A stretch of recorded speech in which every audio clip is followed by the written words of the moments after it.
चव्हाण. मी इयत्ता 7वी वर्गात शिकते. आमच्या शाळेचे नाव जिल्हा परिषद प्रशाला मुळ. माझे नाव पूनम दत्ता राजन. मी इयत्ता 7वी वर्गात शिकते. आम्ही बिना मातीची शेती यावर काही समस्या काढलो आहोत. शहरामध्ये व ग्रामीण भागांमध्ये नैसर्गिक स्वच्छ ताजे भाजीपाला मिळत नाही. याचे कारण शेतकरी भागदौड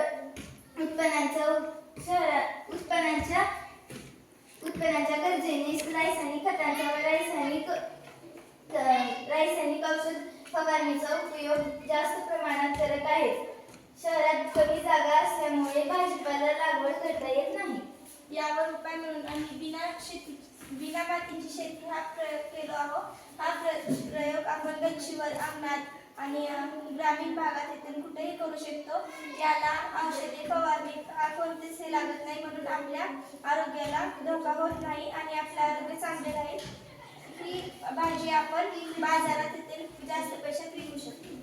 याला लागणारे साहित्य व कृती. याला लागणारे साहित्य: PVC पाईप, ग्लास, कोना, बादली, बादलीमध्ये पाईप आणि बादलीमध्ये पंप मोटर. कृती: एक PVC पाईप 3 ते 4 फूट घ्यायचे.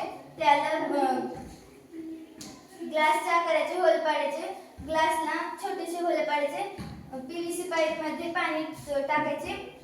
पाणी टाकल्यानंतर बादली भरून पाणी घ्यायचे. पाणी घेऊन त्याच्यामध्ये पाईप टाकायचे. पाईप मध्ये ते छोटंसं होल आहे, त्या होल मध्ये पाईप टाकल्यानंतर ते पाणी फिरत राहिले पाहिजे. त्या फिरल्यानंतर ते बादलीमध्ये जाणार पाणी. बादलीमधलं पाणी पुन्हा येणार. याला सूर्यप्रकाशाची गरज आहे.